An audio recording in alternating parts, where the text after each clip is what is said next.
नमस्कार दोस्तों, ब्लडी सत्य के आज के इस एपिसोड में एक ऐसी खतरनाक भूतिया घटना की कहानी लेकर आ गया हूं कि सुनकर आपका सर चकरा जाएगा। ये घटना थोड़ी पुरानी है, इसलिए इसका सन जब ये घटना घटी थी उसका सन आपको थोड़े बाद में बताऊंगा, क्योंकि बहुत सारे लोग होते हैं वो कहते हैं कि भाई इतनी पुरानी कहानी सुन के हम क्या करेंगे, आजकल का कुछ सुनाओ ना। लेकिन मेरा कहने का मतलब ये होता है कि हर प्रकार की भूतिया घटना की कहानी सुना करो आप, क्योंकि भूतिया एनर्जीज जो होती है ना, चुड़ैल, शैतान, आत्माएं, पिशाच, ये सब ना एक ऐसी दुनिया से बिलोंग करते हैं जिस दुनिया को पूरी तरीके से समझ पाना असंभव है। अरे भाई, जैसे हम इंसानों की दुनिया इसको समझना कितना मुश्किल है ना, कितना टाइम लग जाएगा, तब भी आप 1% भी नहीं समझ पाएंगे, वैसे ही उनकी दुनिया है। इंसानों की दुनिया समझो ना समझो उतना फर्क नहीं पड़ता है, लेकिन उनकी दुनिया को नहीं समझे और उनसे पाला पड़ गया और एक गलती भी कर दिए तो बस आपके साथ साथ भगवान ना करे आपके पूरे खानदान को भी हाथ धोना पड़ सकता है। ऐसा कई लोगों के साथ हुआ है। मैं आप कह रहा हूँ तो इसका मतलब ये नहीं कि अपने ऊपर ले लो, मैं ऐसे वो कह रहा हूँ, मतलब कहते हैं ना, ऐसे कह रहा हूँ। मेरी बात को अपने ऊपर मत लो, लेकिन समझ लो। आज से काफ़ी साल पहले की बात है, उत्तर प्रदेश के उन्नाव नाम के गांव में, जो अभी शहर हुआ करता है, उन्नाव अभी शहर है, लेकिन जब ये घटना घटी थी तब उन्नाव गांव था। उन्नाव नाम के गांव में एक परिवार खुशहाली से अपनी ज़िंदगी काट रहा था। इस परिवार में हरिलाल नाम का एक लड़का रहा करता था।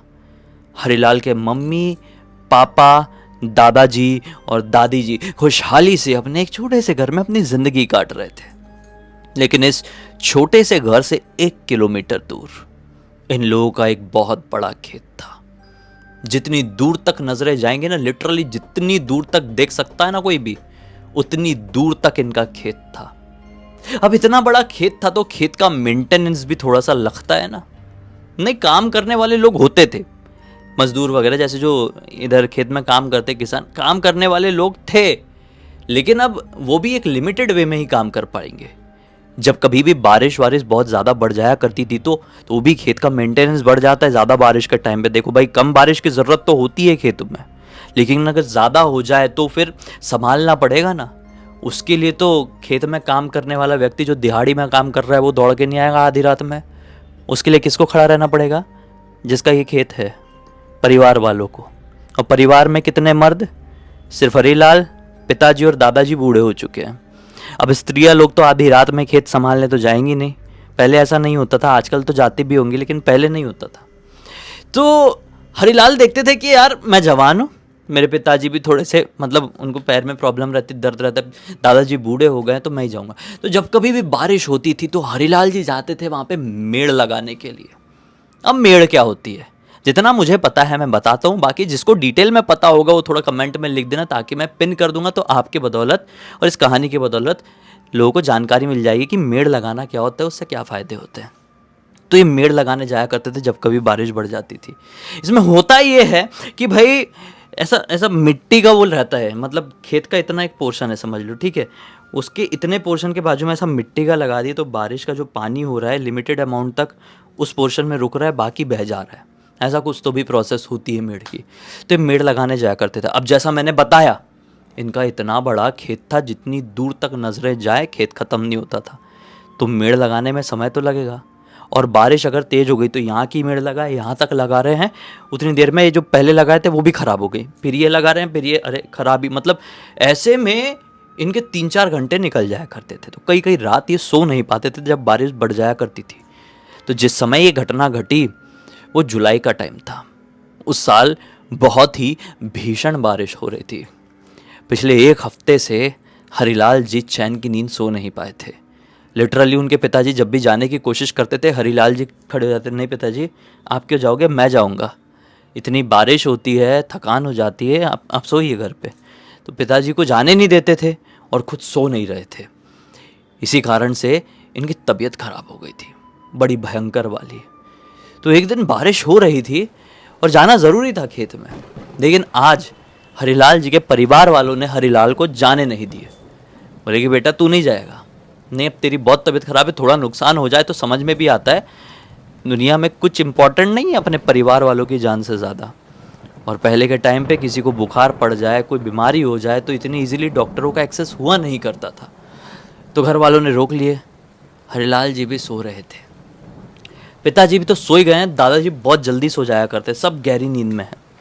रात के 12 बजे के आसपास कोई इनका दरवाज़ा खटखटाता है। तो हरिलाल जी अपने घर के सामने वाले कमरे में ही ऐसी एक खाट लगाकर सोया करते थे, सामने वाला कमरे में।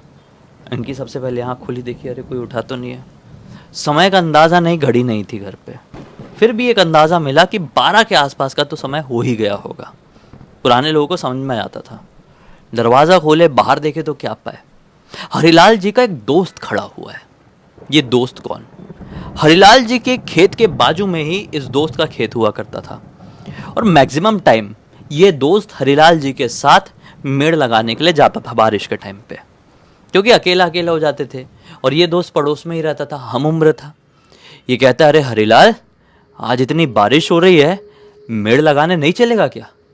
हरिलाल जी कहते, यार बुखार था, जाने को हो तो रहा था, लेकिन घर परिवार वाले जाने नहीं दे रहे थे। लेकिन बारिश सचमुच में बहुत बढ़ गई है, घर वाले सुनते नहीं हैं, जाएंगे नहीं तो पूरा खेत बर्बाद हो जाएगा, जाना ज़रूरी है ना। हरिलाल जी का दोस्त कहता है, हाँ भाई, इसलिए तो मैं भी जा रहा हूँ। मैंने भी सोचा था आज नहीं जाऊँगा, लेकिन देख अभी सिचुएशन ऐसी हो गई है कि जाना बनता ही है। हरिलाल जी बोलते कि रुक, लाठी उठाता हूँ, और कुछ तो भी उस समय के लोग ना रेनकोट जैसा कुछ तो भी लगाते रहे होंगे, वो उठाता हूँ बोले, और चलते हैं दबे पाँव, नहीं तो अपने खेत तो बर्बाद हो जाएंगे, अपने घर वाले लोग समझेंगे नहीं, अपने को ही संभालना पड़ेगा भाई, अपनी नेक्स्ट जनरेशन है अपन, है ना। ऐसा बोल के ये अपना लाठी वाठी उठाए, चप्पल पहने, और अपने दोस्त के साथ रात में निकल पड़े। दोनों के हाथ में लालटेन है और लाठी, और चल पड़े। खेत पहुंच गए, अब लगाना शुरू कर दिए, मेड़ का काम शुरू कर दिए। ये लगा रहे हैं और दोस्त खड़ा है। हरिलाल जी एक बार बोलते हैं कि अरे भाई, तूने मुझे इतनी रात में उठाकर लेकर आया है कि खेत का काम करना है, और तू ही अपने खेत का काम करने नहीं जा रहा है, खड़ा क्या है, मेरी चौकीदारी कर रहा है क्या? जाना, तेरा खेत बर्बाद हो जाएगा मुझे देखने के चक्कर में, जा अपने खेत में मेड़ लगा, मुझे अपना काम करने दे, तू अपना काम कर। तो दोस्त कहता है कि चले जाऊंगा ना यार, तुझे देख के ऐसा काम करते हुए अच्छा लग रहा है। ये बोले, कैसी बात कर रहा है? ठीक है चल, कोई बात नहीं, मैं अपना करता हूँ। ये अपना मेड़ लगाते, इधर का हो गया, फिर उधर आगे जाते, आगे वाले लगाने लगते, फिर उस तरफ देखते तो ये मेड़ टूट गई। बोले, ये कैसे टूटी? दोस्त लालटेन लेके ऐसे ही खड़ा, कुछ बोल नहीं रहे। चलो, दोस्त ने शायद बारिश की आवाज़ की वजह से सुना नहीं होगा। फिर आए, फिर अपना वो खेत का काम करने लगे, इस तरफ वाला ये हो गया कंप्लीट, फिर उस तरफ चले गए, अपने करने लगे, फिर इधर की टूट गई। हरिलाल जी का दिमाग ख़राब हो गया, बोले मैं इधर की ठीक करता हूँ, आगे जाता हूँ बनाने के लिए, फिर इधर की कैसे टूट जाती है, ऐसे में तो चलता ही रहेगा, चलता ही रहेगा। इन्होंने 2 घंटे तक ये काम किया, इनको समझ में नहीं आ रहा था कि मेड़ लगने की प्रोसेस ख़त्म क्यों नहीं हो रही, आज थोड़ी भी बढ़ क्यों नहीं रही है, मैं लगाता हूँ और टूट जाती है, ये कैसे हो रहा है। फिर उन्होंने तिरछी नज़रों से एक बार देख लिए कि ये मेड़ लगा रहे थे, लेकिन इनका जो दोस्त था ना, वो तोड़ दे रहा था जल्दी जल्दी। इनको बड़ा हैरानी हुई, मतलब जब एक बार क्लियर देख ली तो बड़ी हैरानी हुई। बोले, भाई तू ऐसा क्यों कर रहा है? एक तो तू अपना काम कर नहीं रहा है, और मैं अपना काम कर रहा हूँ तो तोड़ रहा है, तो तू पागल हो गया है क्या? क्यों कर रहा है ऐसा?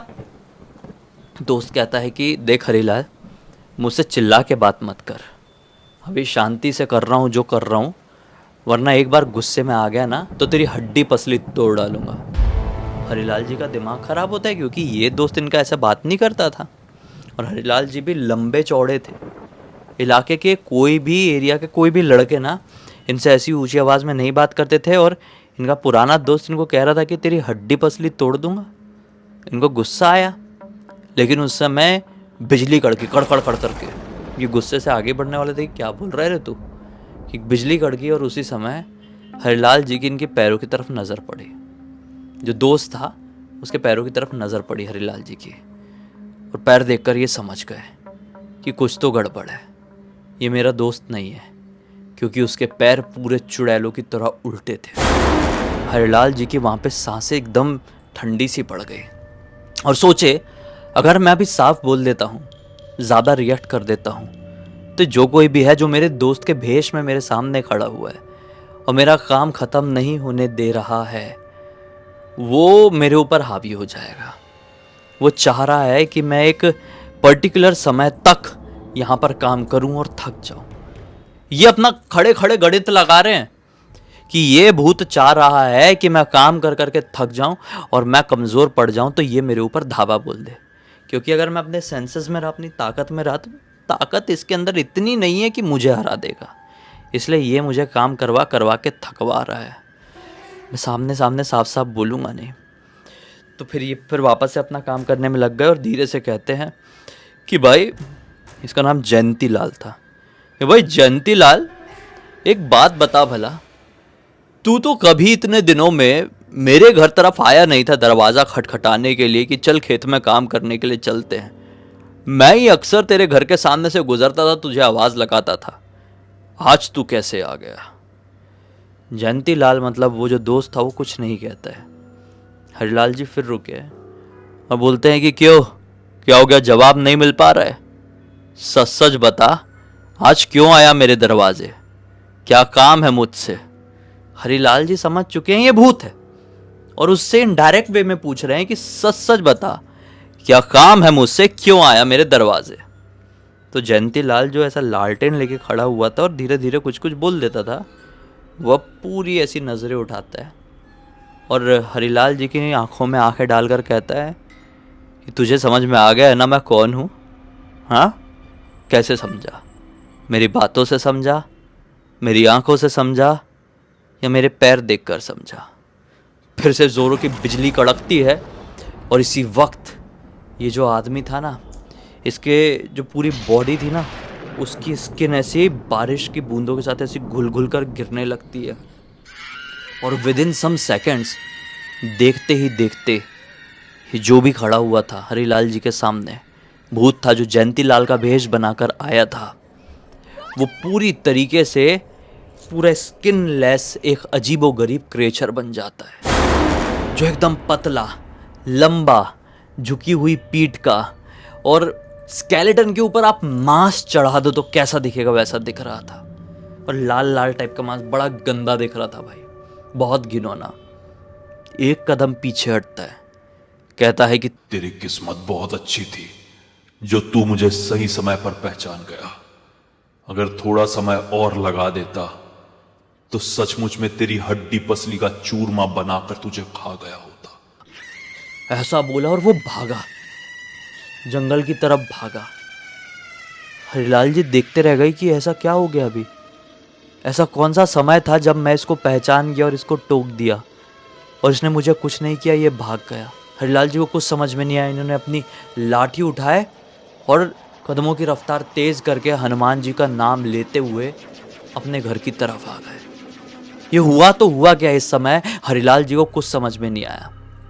कुछ हुआ रहा होगा, कुछ समय का खेल रहा होगा, कोई मुहूर्त का कुछ तो सीन रहा होगा जिसे अपन नहीं समझते हैं। लेकिन मैंने जब समझने की कोशिश किया तो मुझे ये लगा कि शायद ब्रह्म मुहूर्त के आसपास कोई तो एक ऐसी घड़ी आती है, कोई तो एक ऐसा पल, कोई तो एक ऐसा क्षण आता है जिस क्षण में पॉजिटिव एनर्जीज बहुत ज़्यादा हावी हो जाती है हमारी पृथ्वी में, बहुत ज़्यादा पॉजिटिविटी फैल जाती है, पॉजिटिव वाइब्रेशंस एंटर करती है। ब्रह्म मुहूर्त के आसपास वो समय आता है और फिर वो पर्टिकुलर समय या क्षण चले जाता है तो फिर दुनिया वापस से थोड़ी नॉर्मल हो जाती है।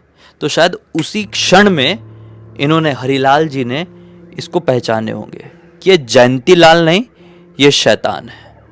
और वो शैतान इसी वजह से वहां से भागा क्योंकि वो शैतान को पता था कि ये वो घड़ी, ये वो क्षण नहीं है कि मैं इनके ऊपर हावी हो पाऊंगा। मैं एक शैतान हूं, मुझे यहां से निकलना पड़ेगा वरना मेरी ऐसी हो जाएगी। शायद ऐसा होगा। देखो, हम ही प्रिडिक्ट ही कर सकते हैं, कुछ चीज़ गारंटी से नहीं कह सकते। वो खैर चला गया और फिर हरिलाल जी भी अपने घर पर आए भागते पहुंचते। तो घर वाले जाग चुके थे क्योंकि लगभग सुबह का वक्त हो चुका था, ब्रह्म मुहूर्त निकल गया था, इतना कुछ हो रहा था वहाँ पे। तो सुबह सुबह पुराने लोग उठ जाते थे, देखे कि हरिलाल तू क्यों गया था। हरिलाल जी ने बोले कि गया था नहीं गया था वो अलग, मेरे साथ क्या हुआ वो सुनो। अब हरिलाल जी ने अपने पिताजी को, अपने दादाजी को पूरी बात बताया। सब लोगों ने फिर बोल दिया कि भाई अब से कुछ भी हो जाए, जाएंगे तो तीनों साथ में जाएंगे, मतलब दादा पोते बेटे तीनों साथ में जाएंगे वरना कोई नहीं जाएगा।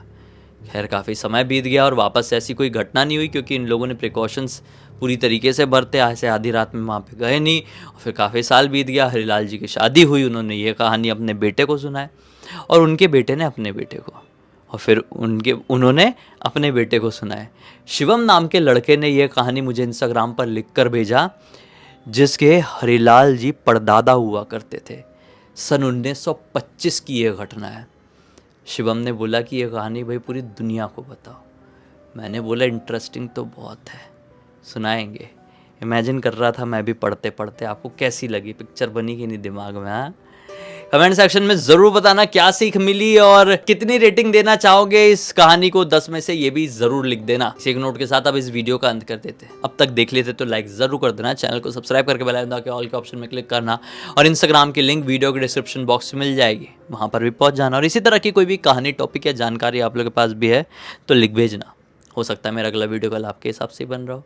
तो चलिए कल फिर से मिलते हैं, तब तक के लिए बहुत बहुत धन्यवाद। आपका दिन शुभ।